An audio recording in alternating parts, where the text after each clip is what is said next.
ही कुल्फी बघा एवढी भारी बनते. याला ना साहित्य जास्त लागत नाही बरं. फक्त 3 साहित्यात तयार होते. सोप्यात सोपी आहे. तर त्यासाठी व्हिडिओ पूर्ण बघा. व्हिडिओला लाईक करा आणि सबस्क्राईब करा. माझ्या पद्धतीने तुम्ही कुल्फी केली ना तर तुमची कुल्फी अजिबात बिघडणार नाही. तुमची पण कुल्फी अशीच दाणेदार बनेल. चला तर मग रेसिपी सुरू करूया. सगळ्यात अगोदर कढईत 1 लिटर दूध घालून ॲड करायचे. इथे आपण दूध साईसकटच घेतलेले आहे. दुधात केसर ॲड करायचे आणि दूध अर्धे होतपर्यंत बॉईल करायचे आहे. सोबतच घ्यायचे आहे 10 ते 12 बदाम. अर्धा तास पाण्यात भिजून बदामचे छिलके काढून घ्यायचे आहे. छिलके काढलेली बदाम मिक्सर पॉटमध्ये घालून यात थोडेसे दूध घालायचे आणि फाईन पेस्ट करून घ्यायची आहे. दूध अर्धे झाले की यात पेस्ट ॲड करायची आहे. इकडे एका पॅनमध्ये अर्धी वाटी साखर घेऊन मेल्ट करायची आहे. बाजारातल्या कुल्फीला अशा प्रकारची साखर मेल्ट केली जाते. साखर बघा आपली किती छान मेल्ट होत आहे. याने कुल्फीला रंगही छान येतो आणि कुल्फीचा स्वादही वाढतो.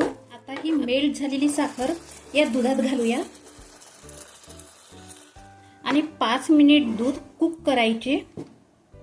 5 मिनिट झाले की गॅस बंद करून मिश्रण थंड करायचं. मिश्रण थंड झाले की मिक्सर पॉटमध्ये मिश्रण घालून 2 मिनिट मिक्सरला फिरून घ्यायचं आहे. त्यानंतर मोल्डमध्ये मिश्रण ॲड करायचं आहे.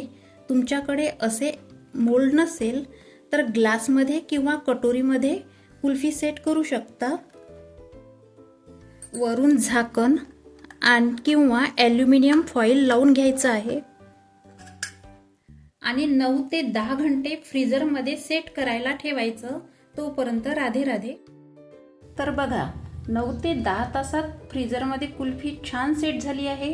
कुल्फीचे टेक्स्चर तर बघा किती दाणेदार आहे आणि ठेल्यावर मिळते अगदी तशीच झालेली आहे. सुरुवातीला 20% दूध आटवायचं, त्यात साखर कॅरेमल करून घालायची आणि त्यात बदाम पेस्ट घालायची. आणि तुमच्याकडे बदाम नसेल तर दूध थोडेसे जास्त आटवायचे, पण दूध एकदम घट्ट करायचे नाही आणि फ्रीजरमध्ये कुल्फी सेट करायला ठेवायची. झाली कुल्फी रेडी. तर मग चला बरं सबस्क्राईब करा बघू. तर आता नवीन रेसिपी बरोबर भेटूया. तोपर्यंत राधे राधे.